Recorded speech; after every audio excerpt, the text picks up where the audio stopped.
pleased to introduce Kelsey Bailey, who is a longtime social practitioner, most recently at Showtime, where she's promoted a number of premier titles, but also is about to make a big job change. So congrats, Kelsey, on your Thank role at you. Participant and Director of Social at Participant. And thanks for joining us. Cool. So while he's getting the slides up, I'll share a little bit more about myself. I've worked in the past for the past 12 years in entertainment and lifestyle social media, primarily working in television. But like Christian said, I will be moving into film. Social media, working for Participant, which is a film and TV company that does socially conscious, social justice based work to be able to inspire activism and change and give voice. Oh, I see it coming up. Um, but yeah, so for the past 12 years, I've worked on some campaigns. So you can see some titles here. Maybe it's a show you love, maybe it's a show you hate. But it's really run the gamut. Everything from Shameless, which is a comedy, to serious dramas or time period dramas like Vikings, which is on History Channel. So it really requires a lot of agility and a lot of creativity, which is what I'm here to talk about today. Because while I have worked in social media for the past 12 years, for the past 10 years, I've also been, yes, Jeanette, we love Z-Way. She's truly iconic. For the past 10 years, I've done performed and been a teacher of improv comedy, which is, as we know, improv is sort of spontaneously created theater that relies on your instincts, intelligence, and nimbleness to be able to create theater, whether it's comedic or serious, with either a scene partner or by yourself. So really done on the spot and live. And I found a lot of ways that you're able to do effective improv also helps with coming with creativity to be able to create social media plans, whether it's for a television show or if it's for something at Microsoft, like I used to do as well, working on a social AI product that they had there as well. So it all applies. So going into the next slide. Thanks, Christian. So just some sort of buzzwords or things that come to mind when we think about social media and social media handles and social media profiles that are doing it well. It's reactionary, it's creative, it's a form of storytelling, it's entertainment, it can be informative, it's impulsive, and it's escape for people.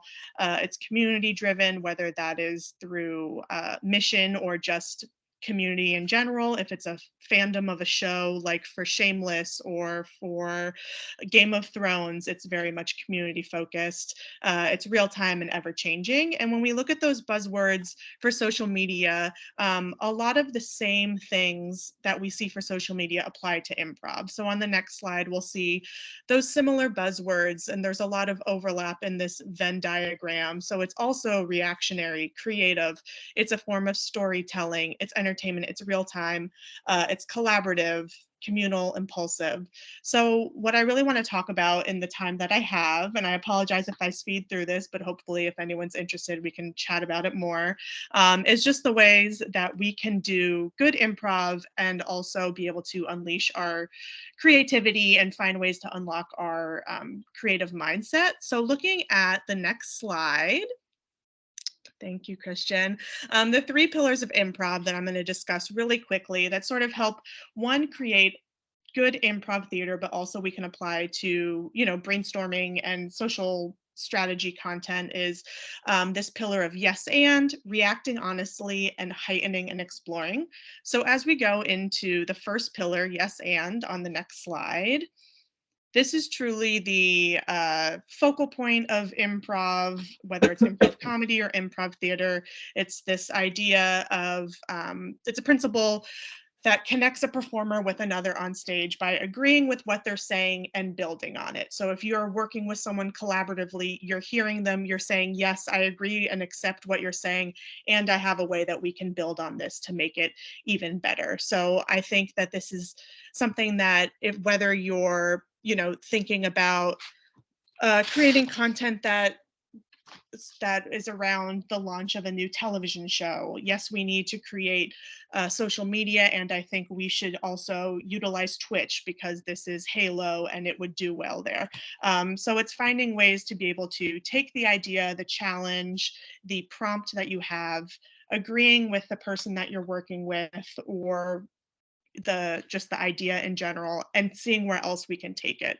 So where this works for creativity, it's in brainstorming, it's in our social strategy building, and it's also in communicating with other coworkers. No one wants to be a no person, we all want to be a yes person. So especially when you're communicating with people, yes, and hear them and build on one of their great ideas, or even if it's a bad idea, yes, you accept it and I'm going to build on it for something more. Going into our next pillar, moving right along, once we have accepted and we are building, we're reacting honestly.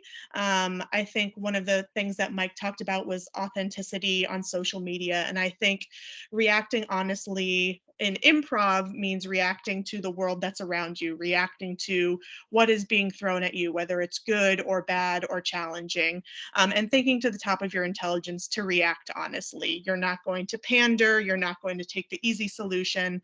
It's really a way to be able to just sort of use your expertise to be able to take something to another level. So in social media, it's the idea of having an honest reaction to what's happening in your community, what might be happening in the replies to a post that you put up, or what might be happening as a trend on TikTok or on Twitter. It's a way that you can jump in, be reactive, and respond honestly, and it can take your content to the next level. Because I think knowing how to react honestly shows that you have an expertise and you have a knowledge about the community and audience that you're speaking to. And you know the tone and voice that you're utilizing, whether it's for a social media account that you run or your own personal brand. Again, where this works in community management and again in social strategy building. So reacting to the world around you, reacting to the social world around you, reacting to a plot line in an upcoming episode of Yellow Jackets, thinking to the top of your intelligence, and executing as well as you can. And then the final pillar that I am speeding through is heighten and explore. So once we've had that idea, once we've been able to react honestly, we can heighten it. We can see where success was, or we can think, where else can we take this? So it's the idea, creative mindset of having an idea that's worked and finding new and bigger places to execute it.